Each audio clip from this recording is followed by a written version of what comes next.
Normalement, tu devrais en recevoir un. Ouais, parce que je voudrais voir en nouvelle-télé. Mesdames et messieurs, mes sœurs et mes On l'a pas frères, encore. permettez-moi d'abord de vous souhaiter une très chaleureuse et cordiale bienvenue dans notre grand temple de la Grande Loge de France à Lyon-Lyon.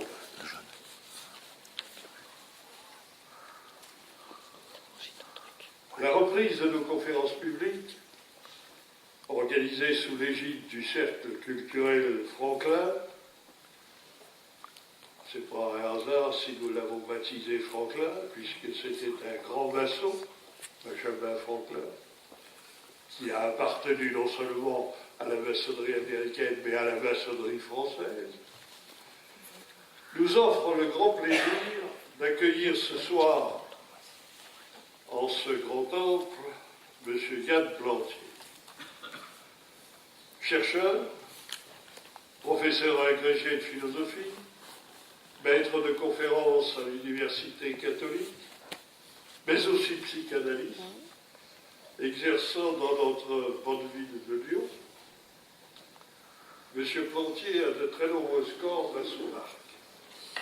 Il participe ainsi aux recherches de la faculté de théologie de Lyon et de l'Institut pastoral d'études religieuses.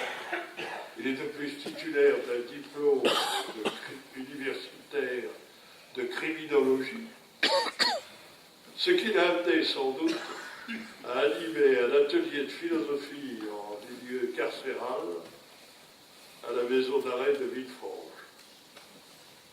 Expérience sans doute unique et dont il nous dira peut-être quelques mots au cours de son exposé. Comme Charles Péguy et tant d'autres penseurs chrétiens, M. Yann Plantier pense que l'espérance, aidée par sa fidèle servante, la patience, a toujours raison. Ce soir, il va nous parler de l'immortalité de l'âme. Il va nous en parler en nous rappelant à la fois que son inventeur est bien entendu le philosophe Platon, rappelant dans le Phénon la leçon de Socrate, ce grand initié que nous vénérons et honorons, nous, en franc-maçonnerie.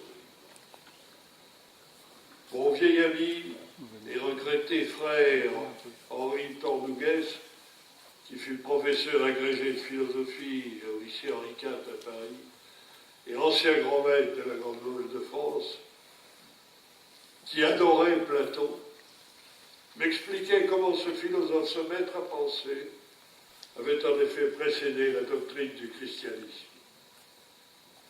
Parlant de l'âme dans le Phénon, il montrait comment celle-ci ressemble au divin, à l'immortel, à l'intelligible et uniforme et indissoluble et inchangeable. Il ouvrait ainsi la voie à la doctrine chrétienne tracée par saint Paul, qui toutefois, et là je pense que M.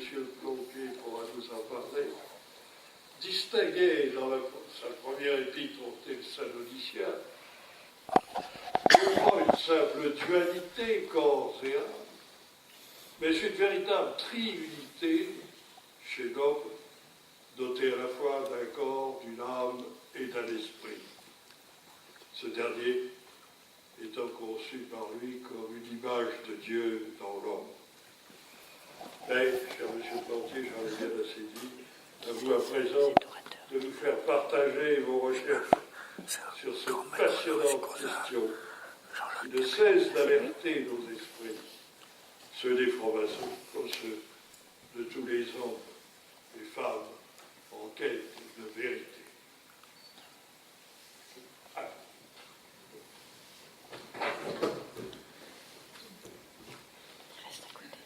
Bonsoir à vous.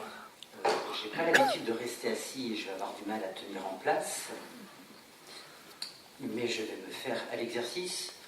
Si ça me prend, si à un moment donné l'enthousiasme s'empare, il est possible que je me lève. Mais pour l'instant, nous allons commencer, j'allais dire en tout bien, tout honneur, de façon relativement classique, même si la disposition, elle, bien évidemment, ne l'est pas.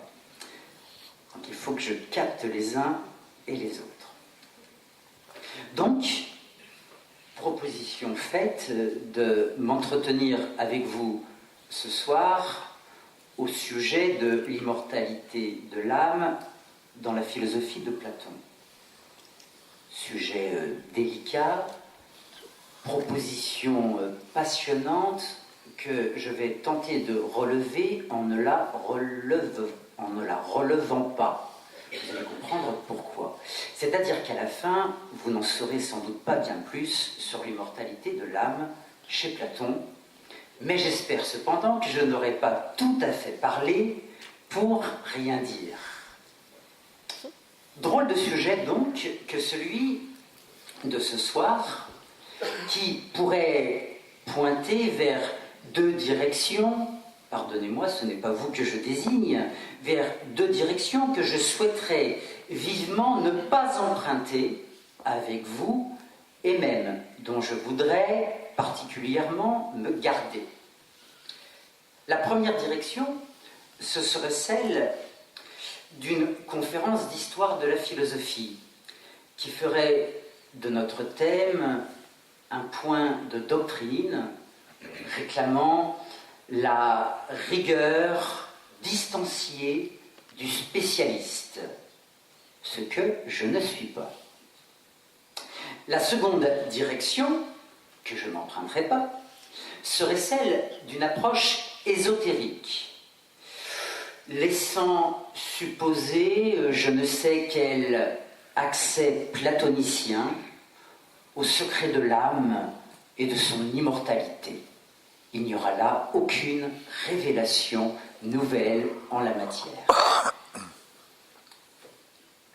Ni l'une ni l'autre direction, mais plutôt, et c'est maintenant que les choses commencent, mais plutôt le vœu d'une entrée par la profondeur.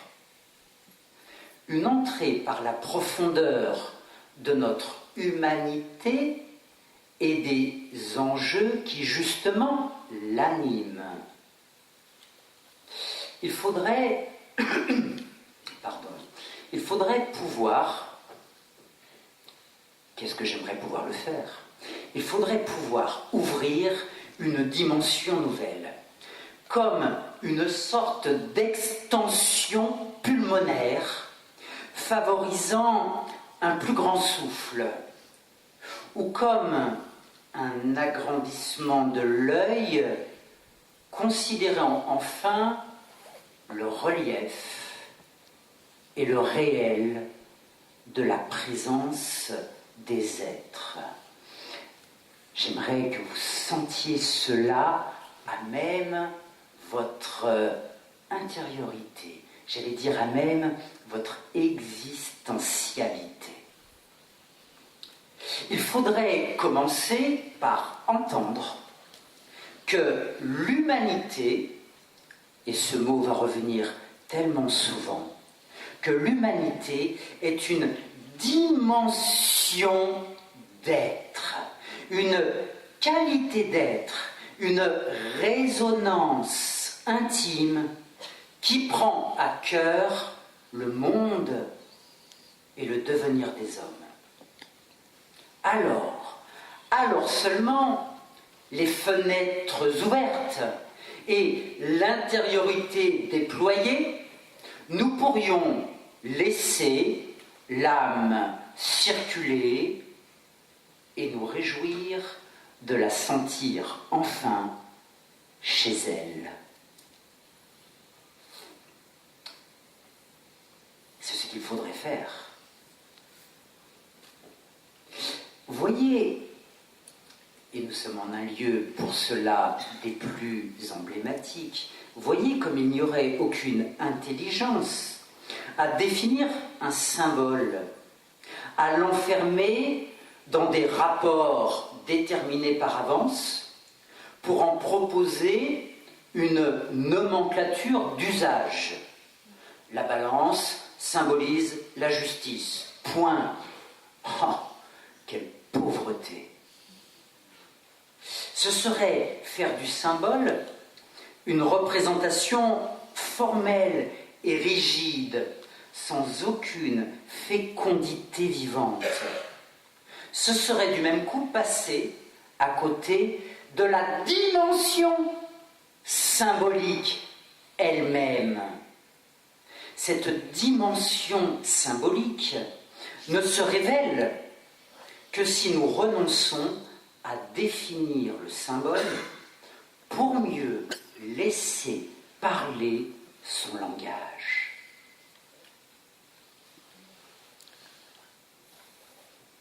Les symboles parlent à ceux qui les laissent parler.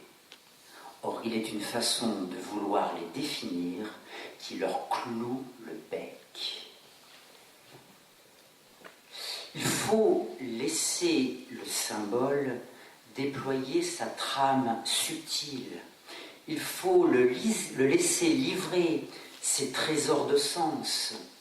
Il faut le laisser irradier pour en recevoir un surcroît d'énergie et un surcroît d'intelligence.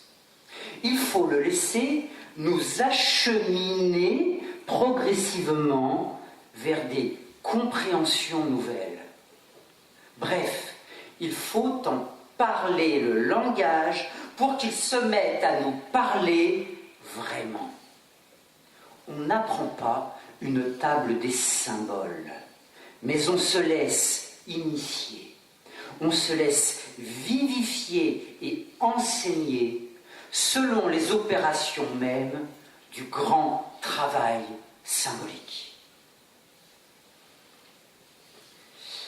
Il en est ainsi de l'amour, que nous ne pouvons pas expliquer, mais dont nous pouvons apprendre le langage métaphorique.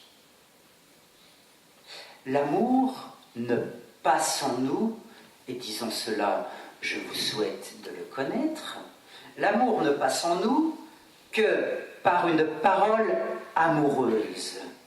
Et cette parole amoureuse ne se livre à l'autre que l'on aime, elle ne se livre à lui qu'à la façon d'un mot de passe capable d'ouvrir les mystères de la relation.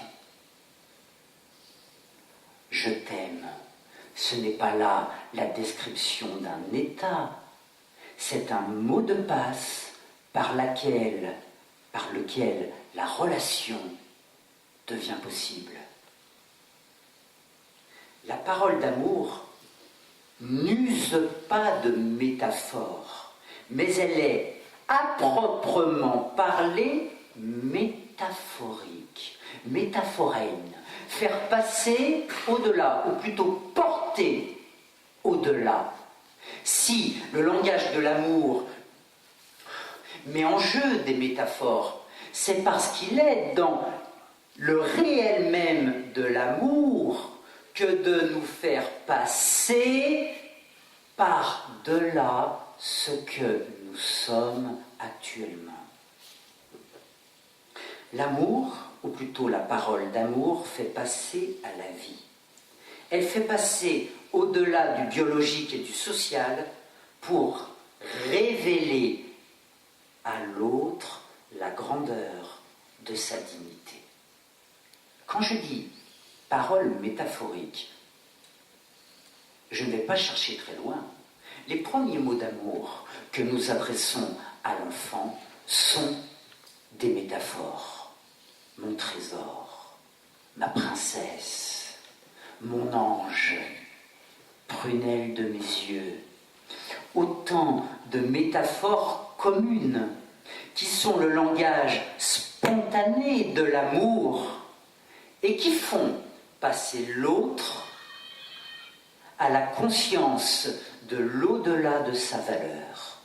Quand je dis au nourrisson, prunelle de mes yeux, mon trésor, mon cœur, là nous sommes dans la métaphore. Quand je dis cela, c'est lui-même que je métaphorise.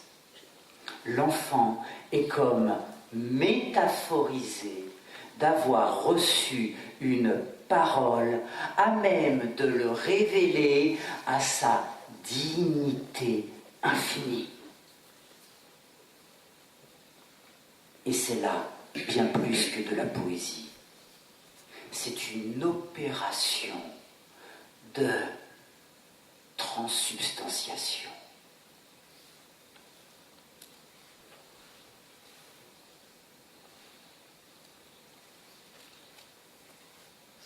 Souvenez-vous seulement d'Aragon lorsqu'il parlait d'Elsa. Ô mon jardin d'eau fraîche et d'ombre, ma danse d'être, mon cœur sombre, ma barque au loin, douce à ramer, ma barque au loin, douce à ramer. Ça, c'est une belle parole d'amour. Eh bien, il en est ainsi de l'âme. Nous y venons, rassurez-vous. Il en est ainsi de l'âme, qui reste une notion abstraite et j'oserais même dire douteuse si nous voulons en donner une définition ou une doctrine. Cependant, cette,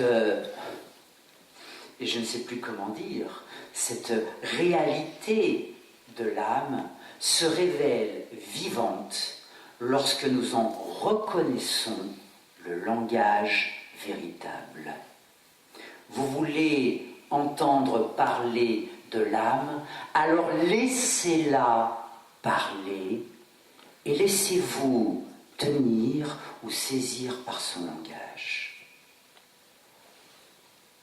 L'âme ne signifie rien tant qu'on n'a pas été touché dans son âme, tant qu'on n'a pas senti son âme se retourner devant ce qui est essentiel, tant qu'on n'a pas senti, par exemple, son âme en chagrin devant les malheurs du monde, tant qu'on ne l'a pas senti se contracter d'indignité devant le mépris et la méchanceté dont certains sont victimes, tant qu'on ne l'a pas senti se dilater sous l'éclat de la beauté, ou même se réjouir devant ce qui est noble, devant ce qui est vrai, devant ce qui est juste.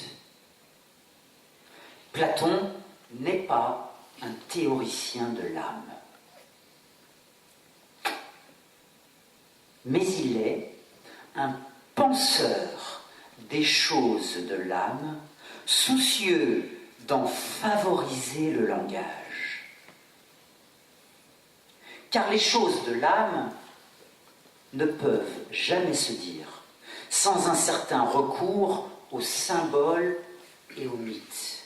Mais plus profondément encore, les choses de l'âme ne peuvent jamais se dire sans une certaine disposition intérieure au dialogue. Et j'espère bien, en vous parlant, et c'est pour ça que je vous cherche les yeux, j'espère bien ne pas être dans un monologue, ou alors rien de cela n'a d'intérêt.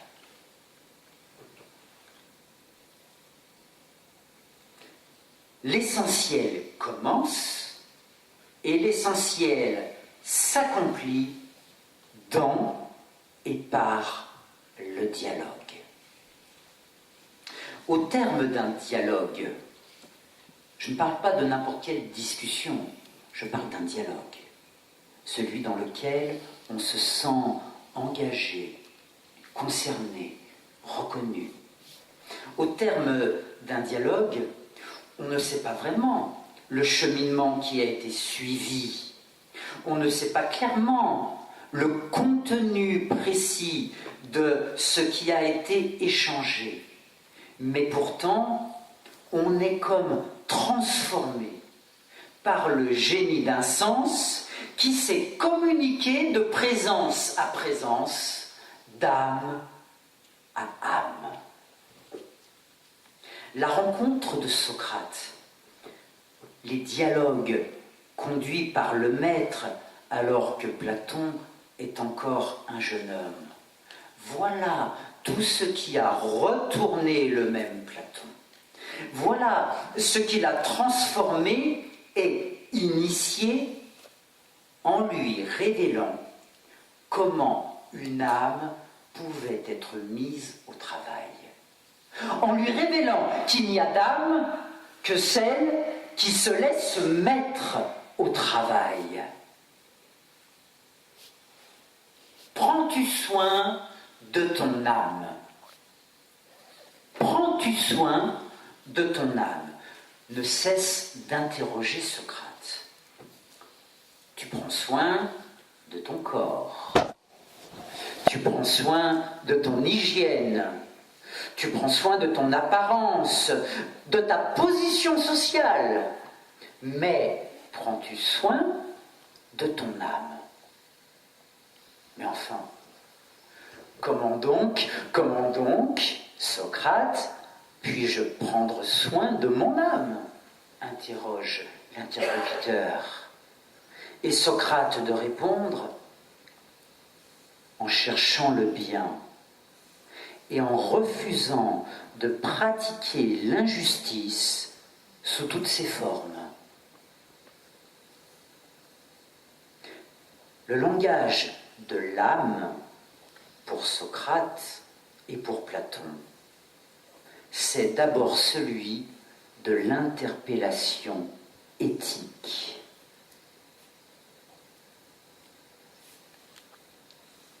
Quel genre de vie, et je suis toujours en quelque sorte dans la bouche de Socrate, quel genre de vie veux-tu mener?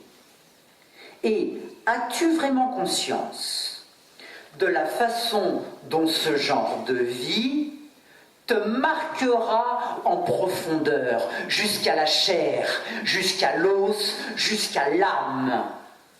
Le genre de vie que nous menons nous marque en profondeur, car l'acte et la manière de vivre façonnent l'être.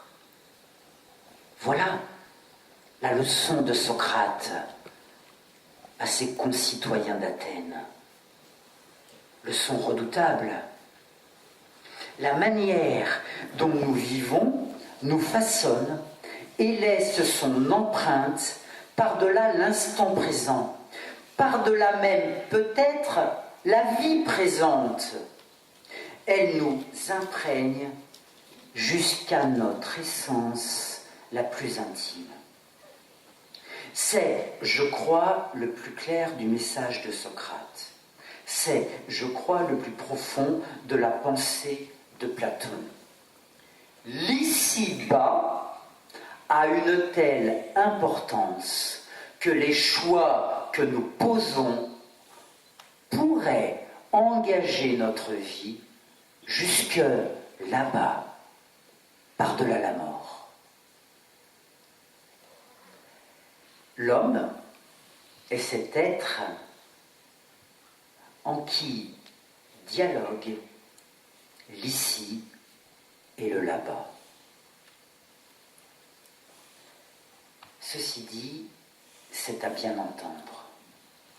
L'ici, le maintenant, l'ici résonne parfois d'un écho plus grand, plus vaste que ce qui se manifeste à nos sens, d'un écho dont le silence atteste parfois. Dans l'ici et le maintenant, se pressent parfois une plénitude qui dépasse la seule satisfaction de l'instant. Dans l'ici se produit parfois une ouverture vers quelque chose de plus haut et pourtant de si familier.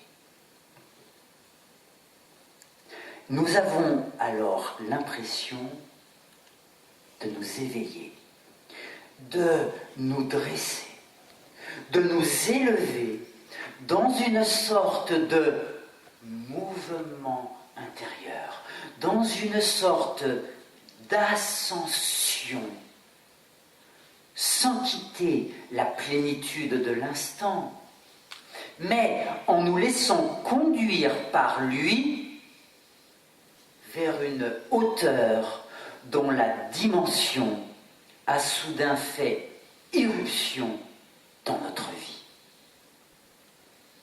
Il est des instants de plénitude qui sont comme la subversion de la hauteur dans l'ici et le maintenant de nos vies. Certains, en d'autres lieux, appellent cela la grâce.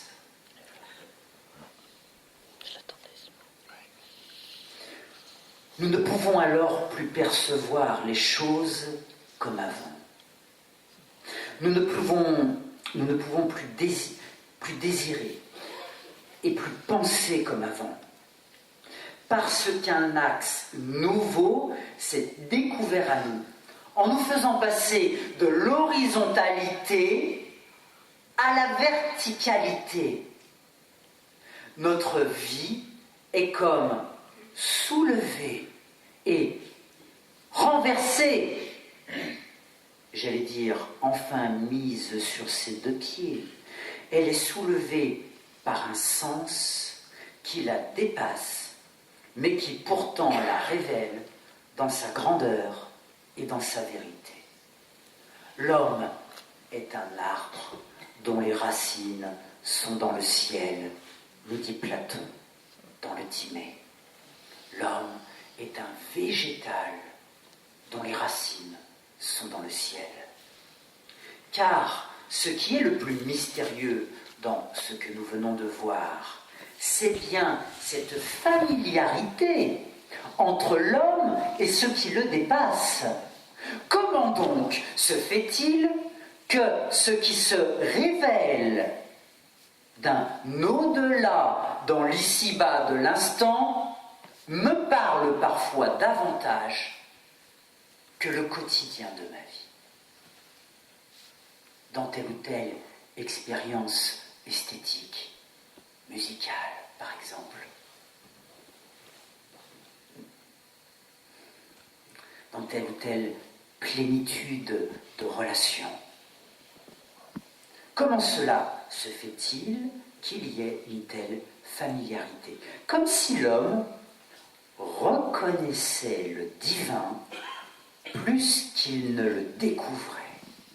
Comme si l'homme portait en lui la trace de ce divin, dans une sorte de mémoire remontant par-delà les souvenirs, ce que Platon appelle une anamnèse, une mémoire remontant par-delà les souvenirs, dans une sorte de mémoire spirituelle, remontant jusqu'à une sorte de connivence première, ontologique, entre l'homme et la lumière, entre l'homme et le bien entendu avec la majuscule qui lui convient, le bien.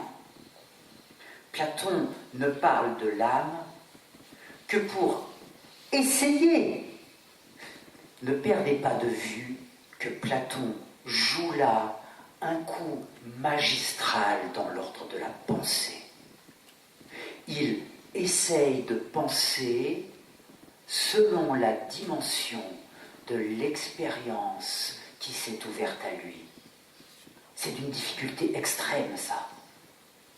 Il n'invente pas un concept, il essaye de dire quelque chose de ce qui le dépasse.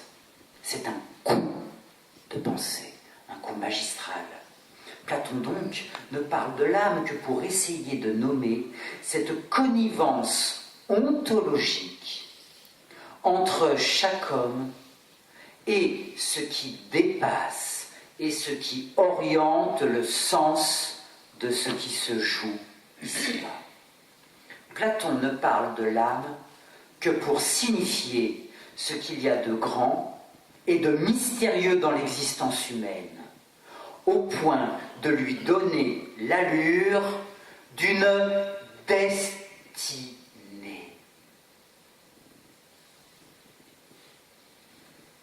Une destinée semble s'emparer de nos vies dès cet ici-bas. Une destinée qui dépasse notre vie présente, alors même qu'elle ne cesse de jouer, de se jouer dans cette vie présente, alors même qu'elle ne cesse de nous rendre présents à cette vie. Dans l'homme dialogue l'ici et le là-bas. Dans l'homme dialogue le présent et le transcendant. Et l'espace de ce dialogue, c'est celui de l'âme. L'âme est l'espace de ce dialogue. Mais elle en est aussi le sujet quand elle se met à dialoguer avec elle-même, ce que Platon appelle penser. Penser, c'est dialoguer pour l'âme, c'est dialoguer avec elle-même. Or, l'âme ne dialogue avec elle-même qu'en laissant dialoguer en elle-même l'ici et le là-bas, comme un dialogue redoublé, comme un espace surdilaté.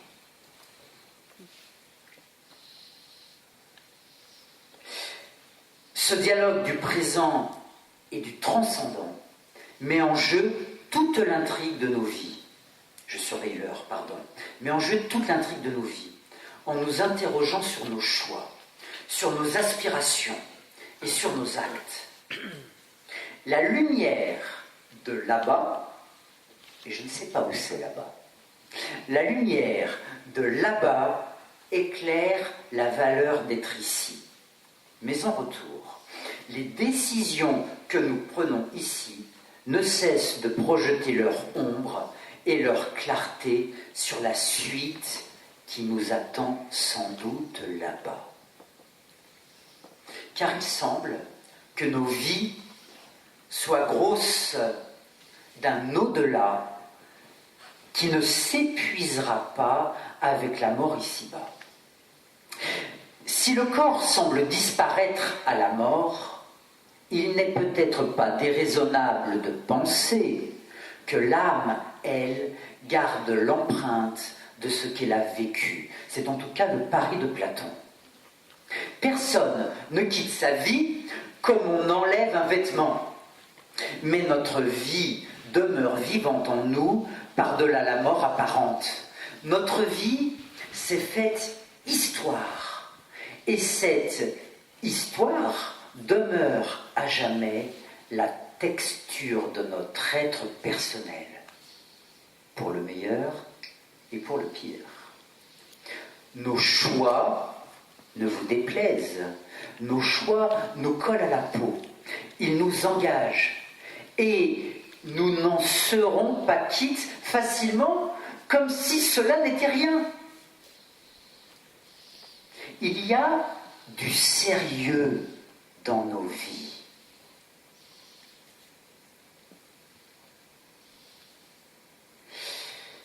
Et c'est sans doute ce qui confère à notre vie cet aspect si dramatique. Mais dans le même temps, c'est ce qui fait qu'elle porte en elle une intrigue qui vaut sacrément la peine d'être vécue. Il y a du dramatique dans la vie. Nos actions ne comptent pas pour rien. Voilà ce qu'essaye de dire Platon quand il nomme l'âme. Tout ne peut pas être pris à la légère. Les actes comptent.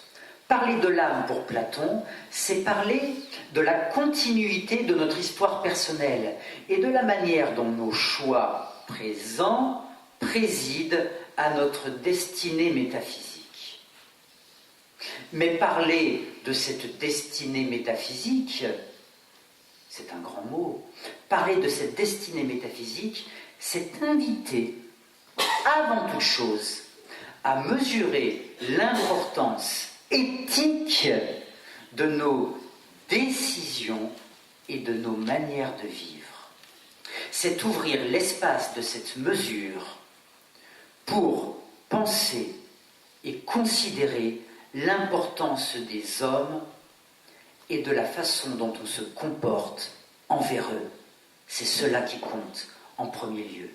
L'immortalité de l'âme n'est pas posée comme une thèse. Elle est reconnue dans le dialogue qui lie nos aspirations les plus hautes à la reconnaissance de ce qu'il y a de plus précieux dans notre histoire de tous les jours. Mais justement, qu'y a-t-il donc de plus précieux dans notre histoire de tous les jours?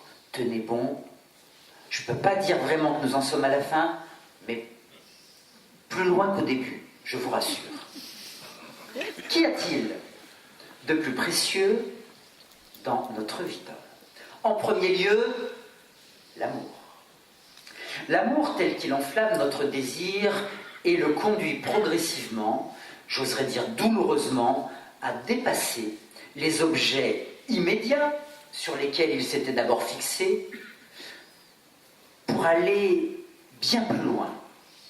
L'amour tel qu'il nous fait cheminer et nous initie à un mode du désir qui ne consiste plus dans la possession de l'objet.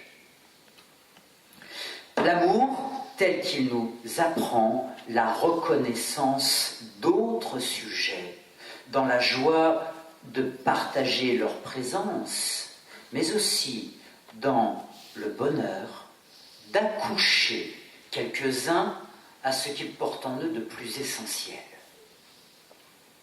C'est tout l'enjeu du dialogue du banquet que de nous acheminer vers une vision nouvelle de l'amour et du désir. La révélation, car le banquet est le lieu d'une révélation, la révélation que le banquet met en scène, c'est celle de l'origine divine du désir. Au plus profond de sa vérité, le désir est recherche du bien, avec la majuscule, la recherche du bien divin, tel qu'il a ensemencé l'âme en la mettant en quête de lui-même. Le désir n'est pas un manque. Là aussi, c'est un coup de théâtre dans l'ordre de la pensée. Le désir n'est pas un manque, mais il est un ensemencement de l'âme. Le désir est une fécondation de l'âme qui attend de naître à elle-même sous la forme d'une destinée. L'âme est en gestation, elle est en travail, elle est ensemencée par le bien divin et elle ne pourra naître à elle-même qu'en naissant à une vie juste. Voilà la révélation du banquet. L'âme pour naître doit naître à la vie juste. Or, pour cela, un accoucheur est nécessaire qui attisera le désir en le reconduisant vers sa véritable quête pour qu'enfin ait lieu une délivrance. Platon va même plus loin, mais je ne vais pas aller beaucoup plus loin sur ce sujet.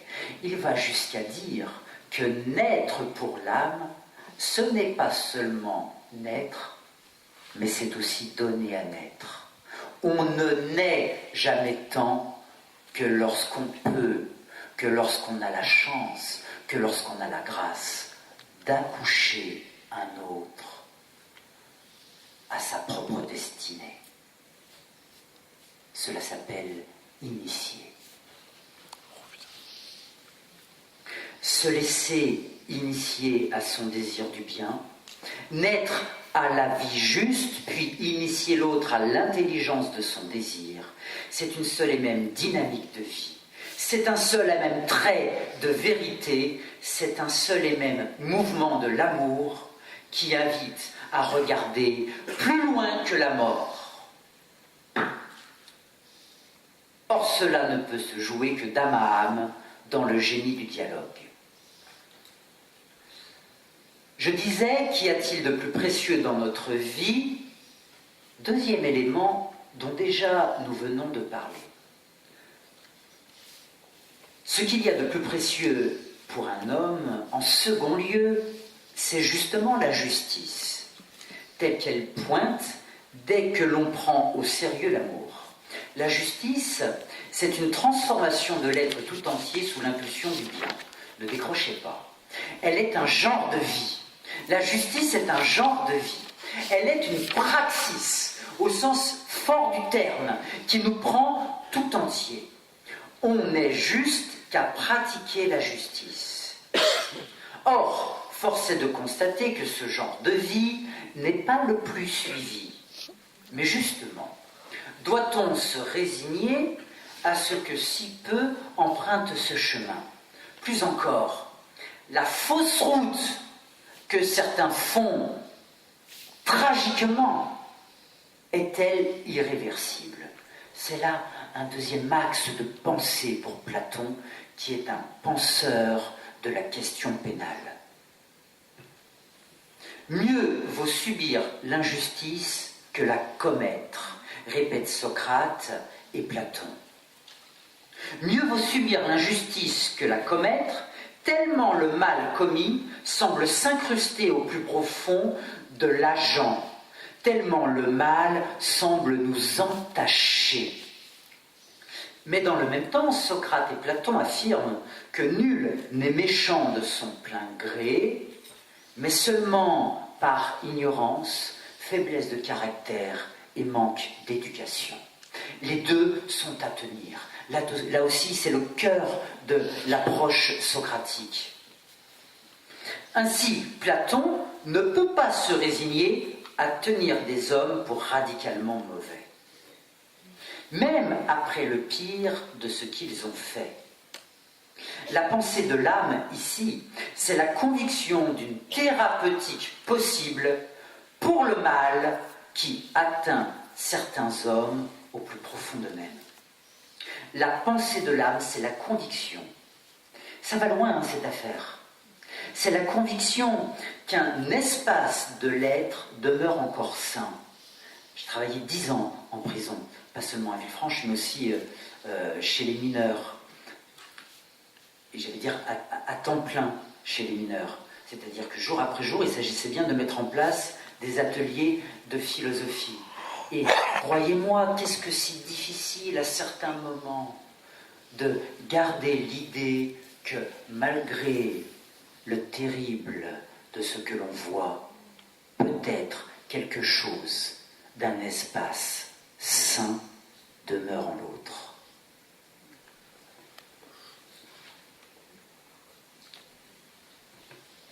Bref, un retournement est peut-être encore possible si un certain travail est engagé. Néanmoins, ce travail ne s'engagera pas vraiment sans une intervention extérieure. Et c'est là pour Platon le sens même de la peine. Pour ceux qui commettent l'injustice et qui sont rongés par leur mal, rien ne serait pire que l'impunité. Rien n'est pire que l'impunité. La peine est une thérapeutique, nous dit Platon, mais sous la condition qu'elle soit juste, qu'elle soit sensée, qu'elle soit ordonnée par une institution juste, enfin, qu'elle soit accompagnée d'un travail de parole. Alors la peine peut opérer thérapeutiquement. Cependant, la justice des hommes étant ce qu'elle est, mieux vaut espérer, pour les hommes les plus endurcis, qu'une certaine justice divine, c'est Platon qui parle, saura les libérer de leur mal après le passage de la mort. Entendez bien qu'il n'y a pas là la revendication d'une justice divine qui tôt ou tard devra exercer son châtiment, c'est bien plutôt l'espérance qu'il n'y ait pas d'incurabilité pour un homme, car aucun homme ne vaut d'être tenu pour condamner.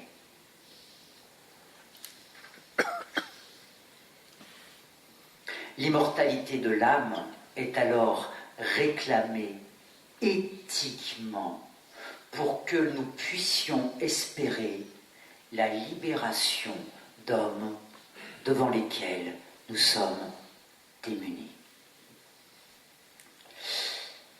Encore une fois, l'immortalité de l'âme ne s'impose pas comme un dogme religieux, mais comme une perspective éthique qui refuse d'acquiescer dès ici-bas à l'incurabilité et à l'impasse définitive de certaines vies.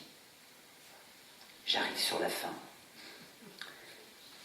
L'amour du bien, l'amour de l'homme est le refus d'un mal définitif. Le sens de l'éducation et le sens de la justice. Le dialogue de ce qui se vit ici et de ce qui appelle là-bas. Tout cela nous conduit vers un troisième lieu. Vous n'y couperez pas. Ce troisième lieu, qui n'est qu'un troisième lieu, c'est celui de la reconnaissance de la haute importance du politique quand il est ordonné à la recherche du bien commun. Le bien commun, ce n'est pas le bien ultime, mais ce n'est pas non plus le bien propre. Le bien commun, c'est l'image de ce bien ultime dans l'ordre des affaires humaines. Le bien commun consiste dans la recherche et dans la mise en œuvre des meilleures conditions possibles pour un vivre ensemble digne de la valeur humaine. Le politique pour Platon, et vous voyez que j'insiste à dire le et non pas là, le politique pour Platon est un lieu de nouage. Il nous dit que le gouvernant est un tisserand. C'est un lieu de nouage entre soi et autrui, entre la vie présente et la destinée qui résonne en nous, entre l'amour et la justice. Le politique, c'est la scène publique qui rend possible le cheminement de nos âmes en assurant l'éducation et en favorisant le vivre ensemble par l'encadrement de lois justes. Le dernier livre de Platon, ce sont les lois. Mais justement, le politique ne vise à la justice avec vérité que s'il est porté par des hommes soucieux du sens et des choses de l'âme, à commencer par ce qui concerne l'éthique et les valeurs. Sans prendre mesure de la dignité et de la destinée de l'homme, la vie politique ne pourra que s'épuiser dans la recherche et l'exercice du pouvoir. Penser l'âme et sa destinée, à ce moment-là, c'est établir une sentinelle sur le chemin de notre accomplissement humain pour que ce chemin ne se perde jamais dans les brumes de nos ambitions les plus immatures. Concluons. Si Platon insiste tant à dire que l'âme, c'est l'homme lui-même, ce qui ne veut pas dire qu'il met de côté le corps, rassurez-vous. Mais l'âme, c'est l'homme lui-même. Si Platon insiste tant, ce n'est pas pour sauver l'homme de la mort, mais c'est pour sauver l'homme d'une perte possible de sa propre humanité dès ici-bas. Il ne s'agit pas de réduire l'homme à un principe métaphysique, mais plutôt de de rappeler l'homme à son souffle profond, de le rendre à sa respiration véritable, âme, anima, psyché, souffle. Nous sommes faits pour le grand air. Nous sommes faits pour le grand air. Nous sommes travaillés par un grand désir. Nous sommes tendus dans une grande et haute aspiration. Si l'amour est possible, c'est dans cette aspiration qu'il prend son élan. Si la justice est possible, c'est dans cette aspiration qu'elle reçoit sa brûlure. Si la fraternité est possible, c'est dans cette aspiration qu'elle trouve son empressement.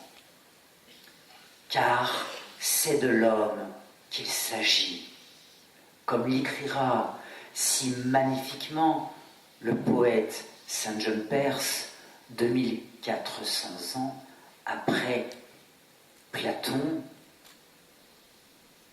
dans un recueil qui s'appelle Vent et qu'il compose juste après l'horreur de la Seconde Guerre mondiale, quand justement l'homme a été sur le point de perdre ce qui le rend le plus humain, en pensant que des hommes n'avaient pas de destinée humaine. Saint John Perse écrit donc alors, en 1946, après cette horreur, c'est de l'homme qu'il s'agit. Et de l'homme, qu'en sera-t-il donc enfin question? Quelqu'un au monde élèvera-t-il la voix? Car c'est de l'homme qu'il s'agit, dans sa présence humaine, et d'un agrandissement de l'œil aux plus hautes mers intérieures. Se hâter, témoignage pour l'homme. Oui, vraiment, il est temps que nous donnions au monde une grande bouffée d'âme. Puissions-nous respirer assez haut pour cela, sans cesser pour autant de garder les mains dans notre pâte, mais en la travaillant jusqu'à ce qu'elle prenne forme. Ainsi, paraît-il, savent travailler certains potiers dans leurs ateliers. Lorsqu'ils laissent leurs fenêtres intérieures grandes ouvertes et qu'un souffle et qu'une âme peut y circuler. Prendre soin de son âme et témoigner pour l'homme parole de vivant. Merci.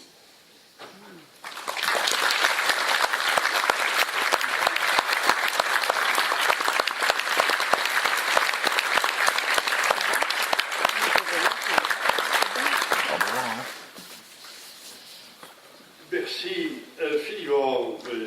Yann Plantier. Et c'est un merci qui n'est pas de convention. C'est un merci qui vient du fond du cœur, parce que tout ce que vous nous avez dit, tout ce que vous avez abordé, parle vraiment au cœur du maçon que je suis, des maçons et des maçonnes qui sont présents. Si ça existait, je vous ferais ce soir maçon d'honneur. Vous nous avez ouvert des portes de lumière. Vous nous avez parlé du vrai, du beau et du bien vers lequel nous essayons de tendre avec nos modestes moyens. Eh bien, vraiment, je suis heureux ce soir, j'ai eu mon salaire. Je pense que beaucoup d'entre nous l'ont eu aussi. Mesdames et messieurs, mes chers des frères, vous avez la parole pour poser les questions que vous souhaitez.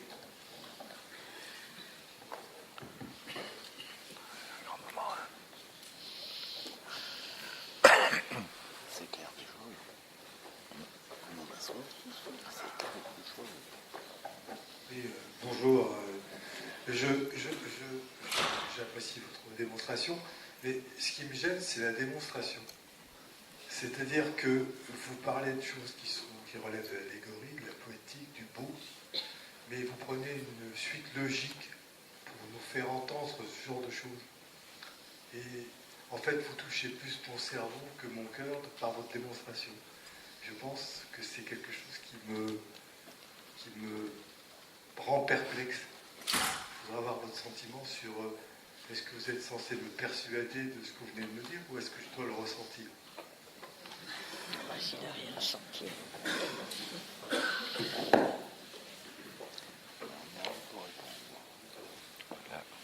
J'ai en fait du mal à saisir sur quoi porte la question. Non, je l'ai entendu. J'ai du mal à voir sur quoi elle porte.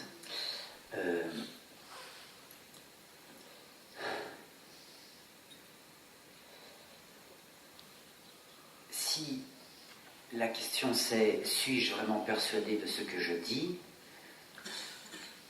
J'allais dire « vous me faites un drôle d'affront que de penser qu'en disant ce que je dis, je ne le dis pas avec mon cœur. Et si je n'avais pas eu idée de parler ici avec mon cœur, je ne serais pas venu. Non seulement ce que je dis, je le pense, non seulement j'essaye de le vivre, mais c'est ma raison d'être, ce sont mes tripes que je viens de vous mettre sur la table. Et il m'ennuie que vous ne les ayez pas reçus comme tels, mais je comprends tout à fait. Ensuite, vous parlez de démonstration, c'est justement ce dont j'ai voulu me garder. Si j'avais voulu parler de démonstration, j'aurais repris les quelques voies démonstratives qui sont proposées dans le Phédon, par exemple.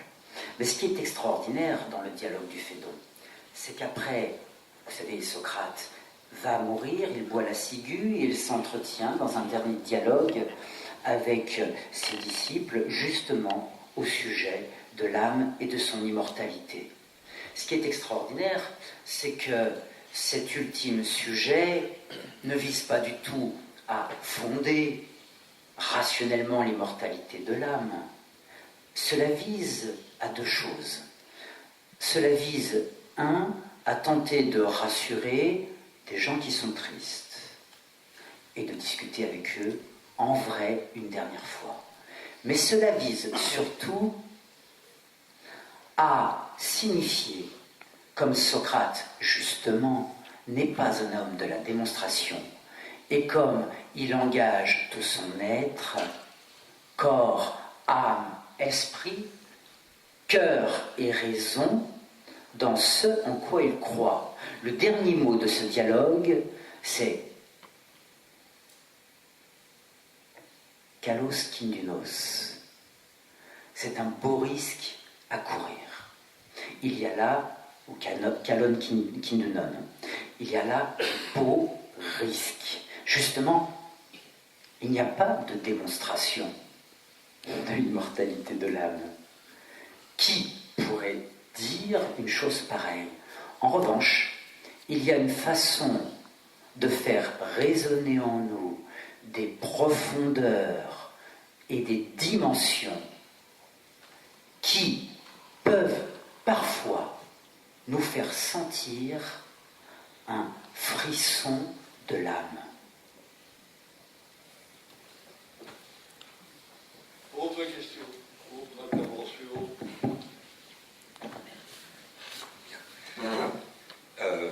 D'un point de vue philosophique, l'homme, à mon sens, n'est pas grand-chose. Il fait partie d'un tout que j'appellerais principe.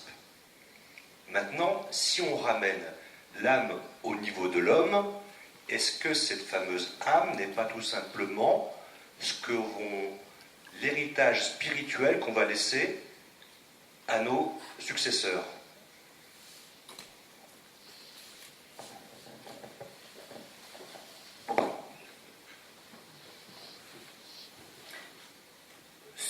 une belle façon de voir les choses. Encore une fois, je l'ai dit, je ne suis pas un spécialiste de l'âme parce que ça n'existe pas.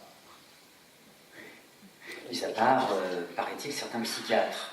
Mais même eux se gardent bien d'aller sur ce terrain, en tout cas de cette façon.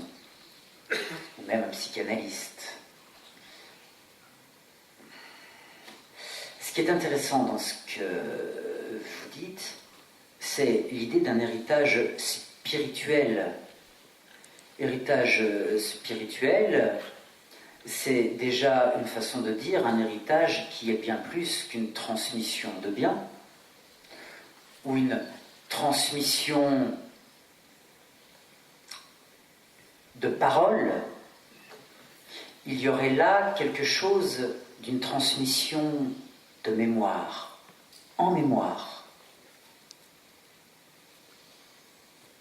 Vous ferez cela en mémoire de moi, dit-on là aussi en d'autres lieux.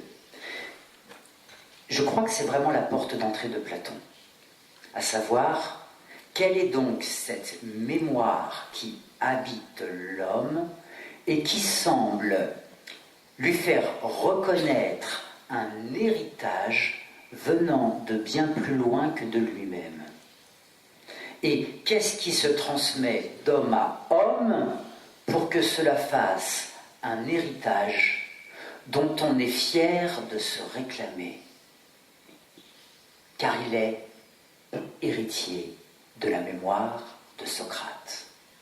Peut-être qu'effectivement, dans ces jeux d'écho qui font que l'espace et le temps semblent renouveler dans une sorte de vibrance spirituelle, peut-être que c'est cela.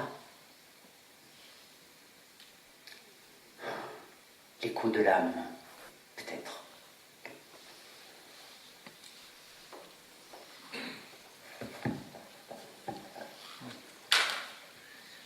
Merci à vous.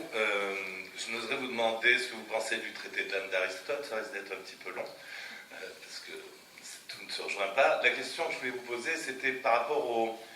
Vous nous avez tenu un propos où la spiritualité était en verticalité, vous avez pris une métaphore au niveau de l'arbre, avec les racines, et avec les branches, et tout aller vers le ciel. Et je ne saurais plus vous dire de qui, mais il y a peu de temps, j'ai lu quelque chose qui m'a interpellé, à savoir que ce ne sont ni les racines qui sont importantes, ni les feuilles, ni même les fruits, mais la graine. Et cette graine qui va retomber en terre, qui va moisir, et la vie va revenir. Ce qui voudrait dire qu'à ce moment-là, on pourrait faire un lien où le rapport à l'âme ne serait pas une question de verticalité uniquement, mais peut-être quelque chose de plus cyclique, voire de plus spiralitique, ce qui rejoint un peu la démarche initiatique.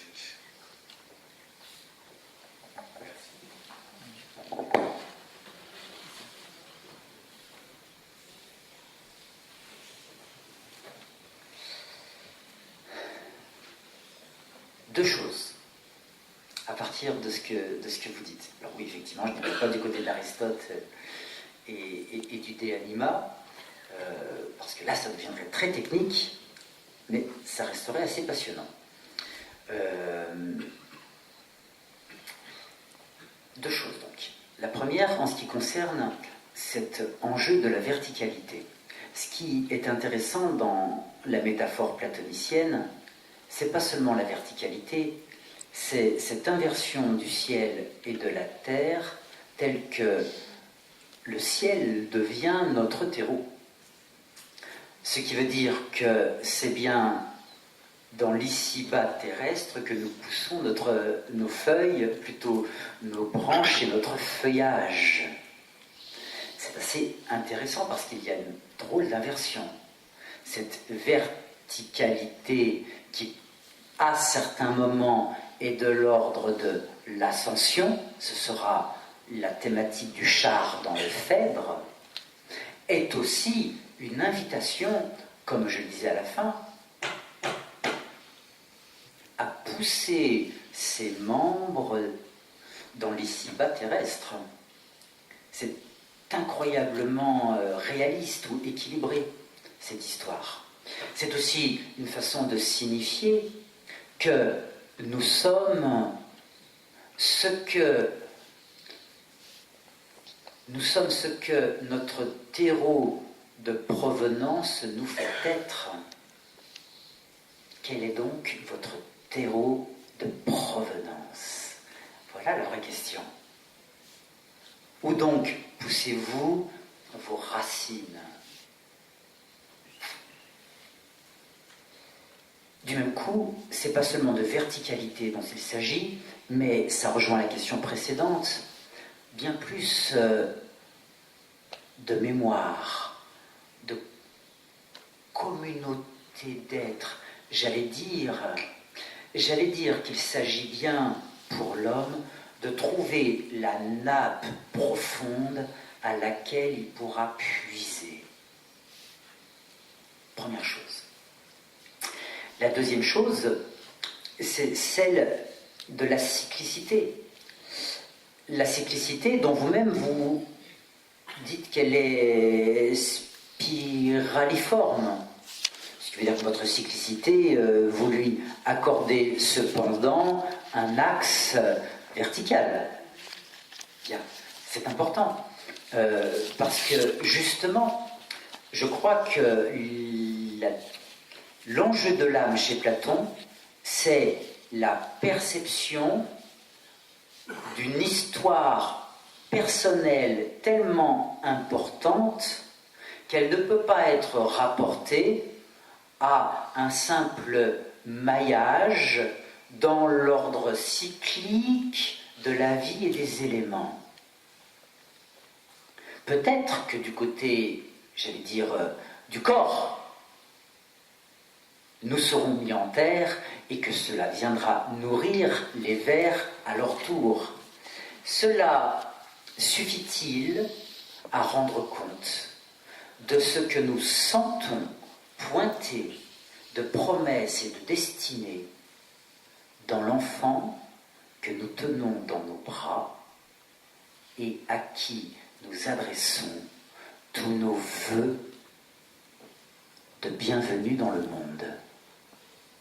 Il y a un moment donné où la cyclicité elle-même est impropre à dire quelque chose de la façon dont un homme est une flèche décochée vers un but qui donne sens à sa vie. Je préciserai que l'idée platonicienne des racines du ciel a inspiré tout un courant romantique, semi-occultiste d'ailleurs, dont l'idée principale était l'homme est un être déchu qui se souvient du ciel, comme si le venait du ciel avant de s'incarner. Autre question?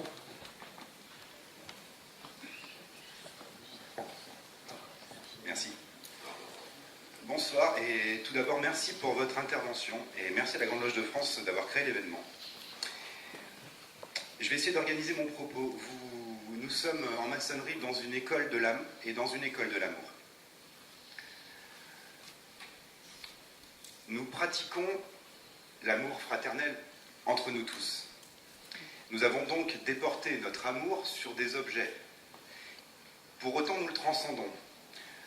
On ne va pas juger du bien ou du non-bien de la dynamique, j'adore pour autant, mais ma question est, où est-ce que vous placez véritablement le désir justement dans tout ça? Je ne suis pas certain d'avoir bien compris, puisque si bien évidemment je déportais mon amour sur tout un tas de choses qui ne seraient plus, par exemple, ma compagne, mais une plus grande multitude, jusqu'où se porte mon désir? Je vais rajouter d'autant s'il est sexuel, puisque nous ne partons jamais justement dans ce genre de choses, l'école étant la bonne. Et je cherche à voir où est-ce que vous placez justement le désir dans tout ça. Je vous remercie.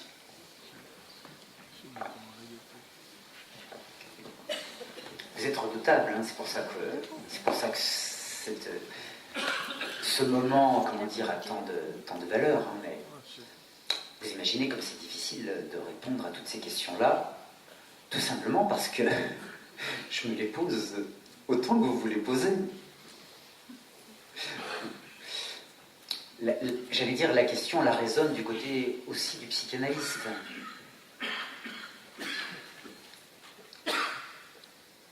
Il me semble que tout le chemin du désir, et sans doute que Platon est un des plus grands penseurs du désir, celui qui justement a osé assumer ce nouage entre désir et sexualité quand il essaye de dire quelque chose d'éros. Éros. Il me semble que le cheminement du désir, c'est bien celui qui part un long détour, c'est une expression de Platon. Platon parle du long détour. Et pour lui, le long détour du désir, c'est la culture. Sachant que la culture, c'est certainement pas ce que nous on appelle la culture. La culture, c'est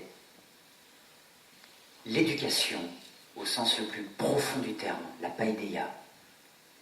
Il y a un long détour pour que le désir lui-même devienne désir.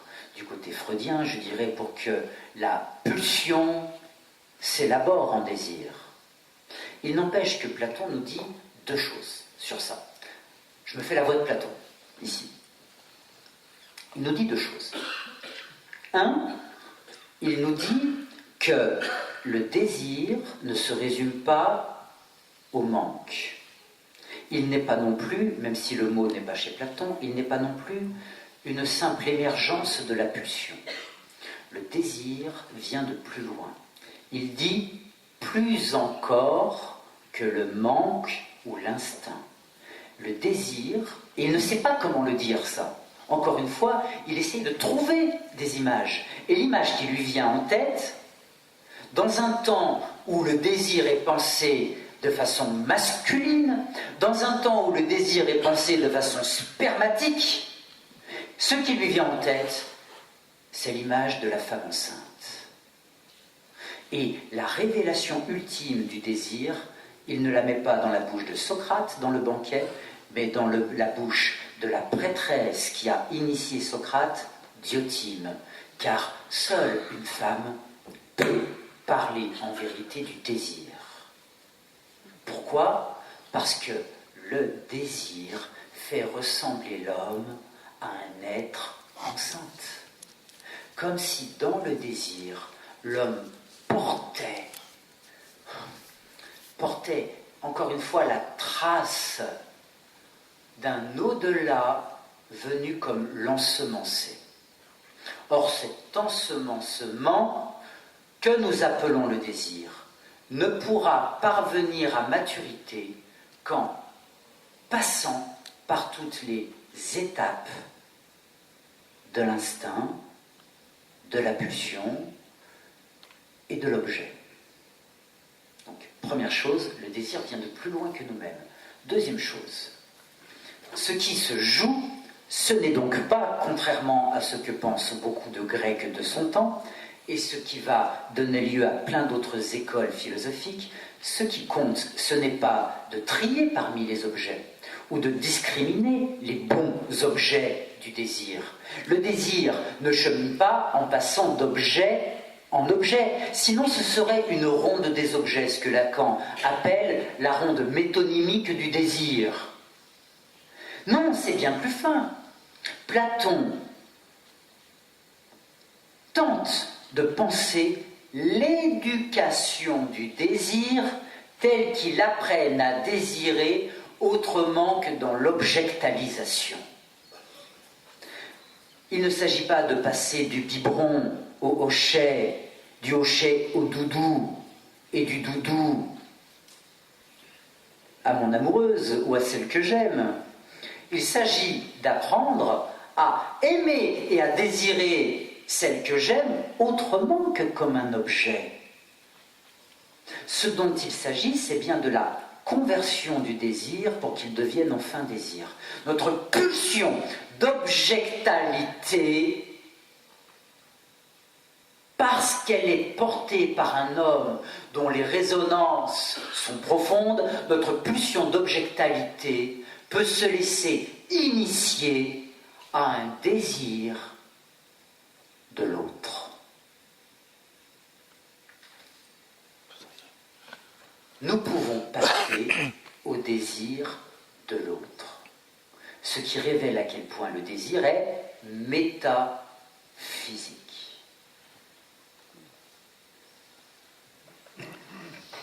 Je vous conseille la lecture de Louis-Claude de Saint-Martin sur l'homme de désir aussi. Autre question, autre intervention.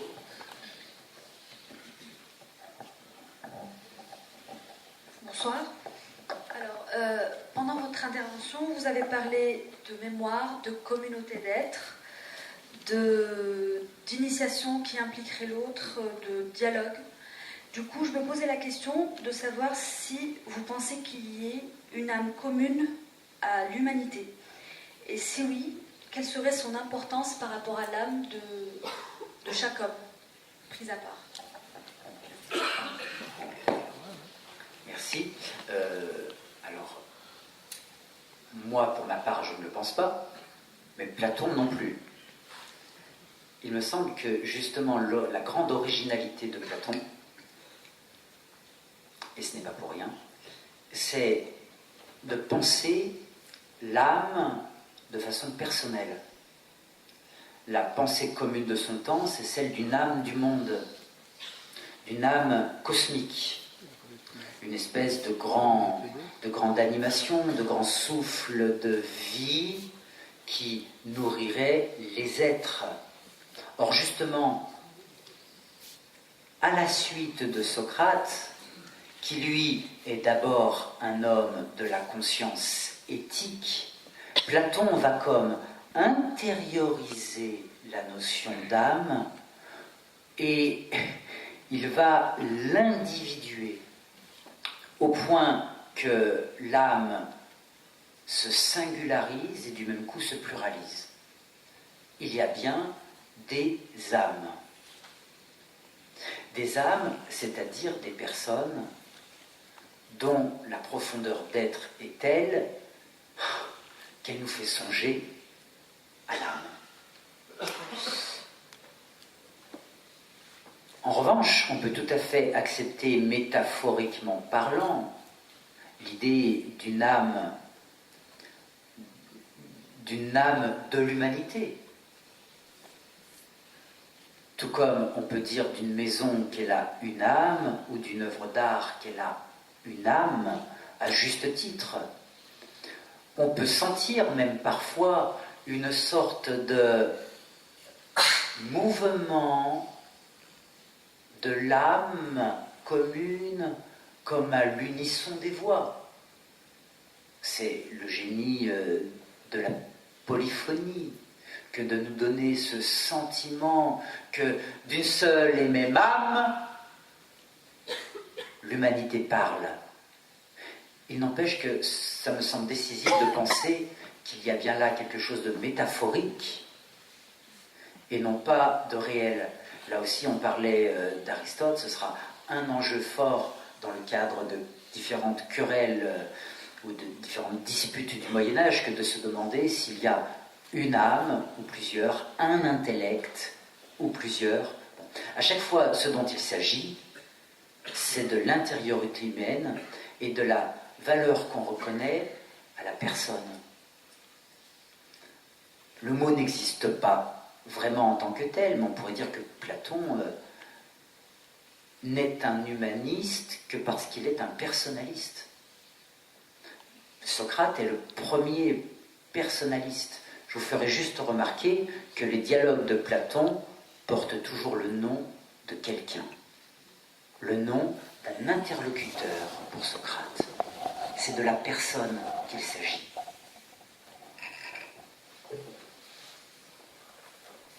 Autre question.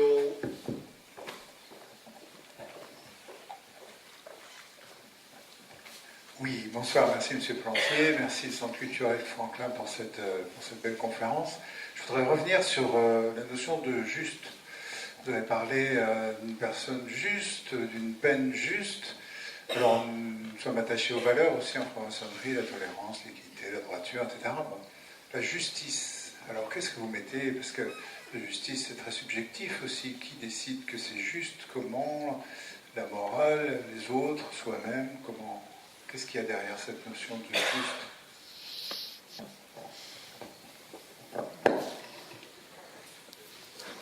C'est une magnifique question, mais tellement difficile d'ailleurs qu'elle fait l'objet du cours de second semestre que je donnerai en philosophie morale et politique. C'est quoi le juste? C'est une thématique très forte en ce moment, en tout cas depuis la fin du XXe siècle, à savoir la façon dont on a remplacé le bien par le juste. Mais de quel juste parlons-nous? Le juste chez Platon, c'est l'effet du bien. C'est-à-dire qu'il n'y a pas de juste sans le bien. Le juste, c'est la façon dont un homme s'accorde au bien qu'il découvre, de telle sorte qu'il tente de le mettre en œuvre à même son existence. La seule façon que nous avons de participer du bien, c'est de vivre en homme juste. L'âme est enceinte du bien, mais cet accouchement ne parviendra à terme que si c'est une vie juste qui naît. La justice du juste, eh bien, l'assomption du bien dans la pratique d'une vie. Je dis la justice, mais cette justice, justement, va demander tout un travail d'éducation pour parvenir à la subtilité et à la fermeté de la justesse. Cela, c'est un peu présent chez Platon, mais c'est chez Aristote que ça va être bien mieux développé. Le juste chez Platon est une vertu. Chez Aristote, la justice n'est pas n'importe quelle vertu. Déjà chez Platon, la justice c'est la vertu par excellence. Mais chez Aristote, cette vertu commande et accomplit toutes les autres. Or, elle demande, comme toute vertu, un long apprentissage et la longue fréquentation d'un maître.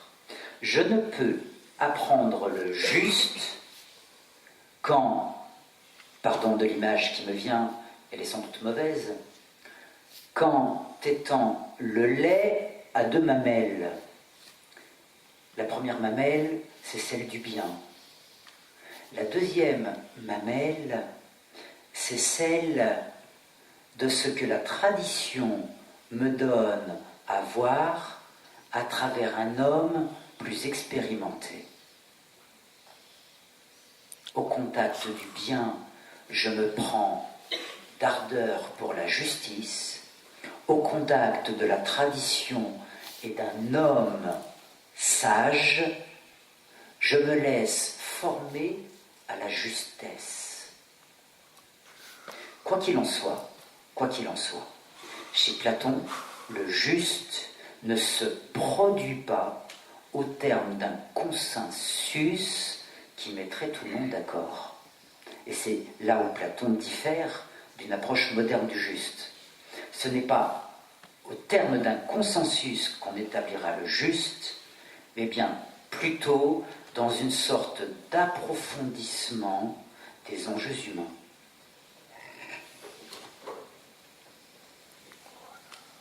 Autre question.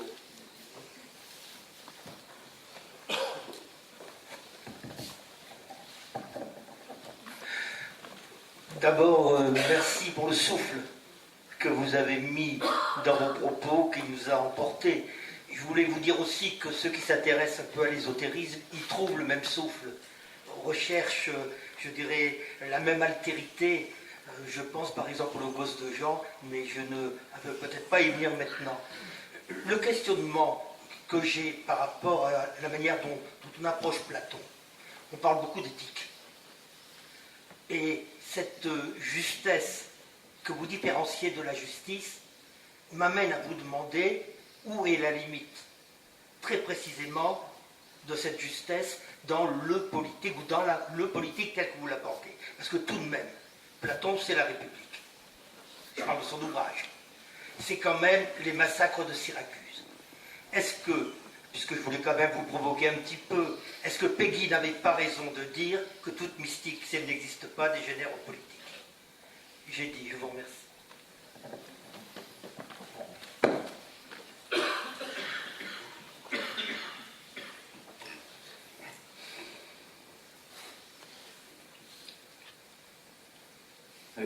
Je ne suis pas platonicien.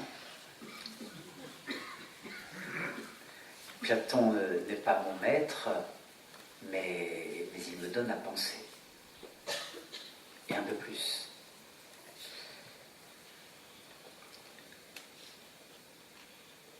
Platon et la politique, oui, bien sûr que forcément, sur ces questions, on met le doigt là où ça fait mal. Et Dieu sait que Platon a eu mal en politique, et Dieu sait qu'on a pu parfois le faire servir à des causes qui n'étaient pas forcément justes. Vous dites Platon, c'est la République. Oui, c'est la République, mais c'est aussi les lois. Et entre les deux, il y a une grande maturation à coup de déception. Platon, c'est celui qui pense que définitivement, le politique n'est juste, n'est censé et n'a de valeur que s'il est ordonné à l'éthique. Si le politique s'autonomise et se soustrait de la question éthique, il ne peut que dériver en exercice du pouvoir et en tyrannie. Du même coup, la République, la Respublica, la Politeia, c'est d'abord un long cheminement éthique et donc métaphysique pour considérer le bien dans une certaine vérité, de telle sorte que celui qui a vu le bien en vérité et celui, je reviens à la question d'avant, qui s'est laissé travailler dans son rapport au désir au point qu'il a un peu mûri par rapport au narcissisme primaire de l'enfant ou de l'adolescent, de telle sorte que donc celui qui a cheminé à travers cela puisse à contre-cœur exercer les fonctions du politique. Pour Platon, on ne peut être un homme du politique qu'en allant à contre-cœur vers la politique. On a là un critère sacrément intéressant ou étonnant. Parce que justement, il y a mieux à faire dans une vie d'homme que de la politique. Il faut commencer par aimer, continuer par aimer, et puis poursuivre de cette façon, et puis discuter avec ses amis, se cultiver, bref, vivre. Quel drôle d'homme faut-il être pour jouir d'entrer en politique? À moins qu'il y ait là quelque chose qui fasse appel, et cela se jouera du côté du service chez Platon. Du côté du service. Et l'image qu'il a, c'est celle de Socrate qui sort de la caverne, qui contemple le soleil du vrai et qui retourne dans la caverne. Il s'agit bien d'y retourner, et on ne peut y retourner que malgré soi. Tout ça pour dire que, quand on transforme un tel cheminement coûteux, un cheminement de vie, un cheminement initiatique, en une doctrine, et que certains pensent, ayant lu Platon et bien compris les choses, que certains pensent disposer là des critères sûrs de ce que doit être le monde pour qu'il tourne rond. Non seulement ils trahissent, j'allais dire, la dynamique même de Platon, mais ils sont dangereux. Si toute mystique non assumée dégénère en politique, et si cette politique aboutit à la tyrannie, ce n'est pas parce que cela manque de mystique. Il faut se méfier des intégristes, des fous mystiques, y compris en politique. C'est parce que cette mystique manque d'une initiation qui est celle-là même du cheminement éthique. C'est par l'éthique que nous sommes initiés aux choses les plus vraies et les plus justes. Et l'éthique commence de visage à visage, comme le dira le plus fidèle platonicien qui soit, quoique de culture juive, Lévinas.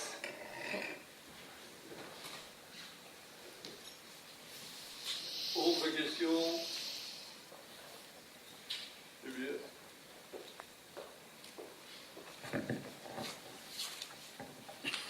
Bonjour et merci beaucoup. C'est une question qui est peut-être à côté, je ne sais pas. Je me suis toujours posé la question du sens philosophique de la prise de la ciguë par Socrate. Si vous pouviez m'éclairer, merci.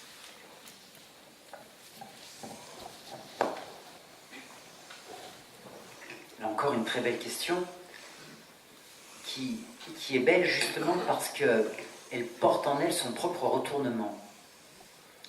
C'est-à-dire que la question n'est pas tant le sens philosophique de la prise de la ciguë par Socrate que la façon dont la prise de la ciguë par Socrate renouvelle la mauvaise compréhension que nous avons de la philosophie. Il ne s'agit pas de philosophiser la mort de Socrate, c'est bien plutôt la philosophie qui doit trouver en elle son véritable acte de naissance, à condition que la philosophie soit bien de la philosophie.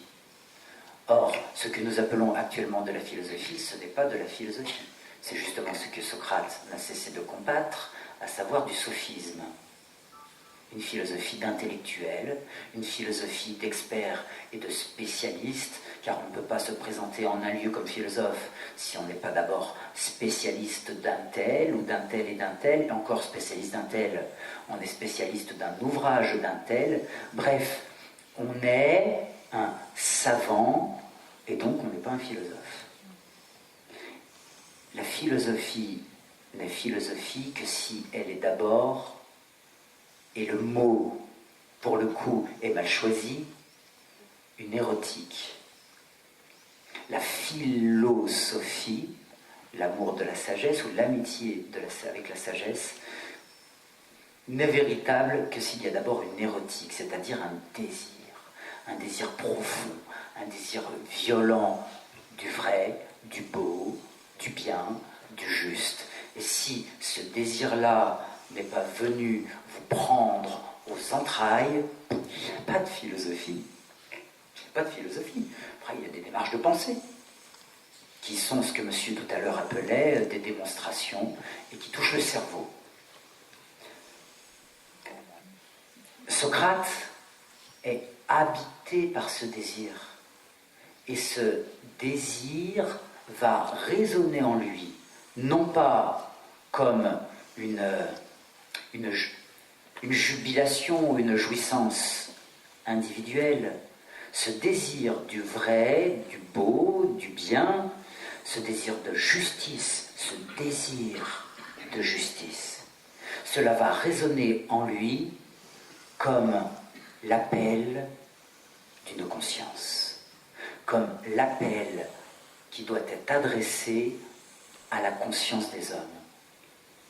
Je vous invite à lire l'apologie de Socrate, ces 40 pages extraordinaires, la défense que Socrate donne devant les jurés. Il sera condamné à mort, et il leur dit justement qu'il est venu pour eux, qu'il est là pour eux, pour eux. La philosophie, et c'est pour ça que je la rapporte au désir, elle ne peut être comprise à l'origine que comme un désir, et à la fin que comme une façon de se tourner vers l'autre dans le souci de ce qui lui advient. La philosophie, c'est par excellence un travail d'éducation. Socrate est un philosophe parce qu'il est un éducateur. Et c'est parce qu'il est un éducateur qu'il accepte de prendre la ciguë en y voyant là, plus qu'une leçon, un témoignage. Un témoignage pour l'autre.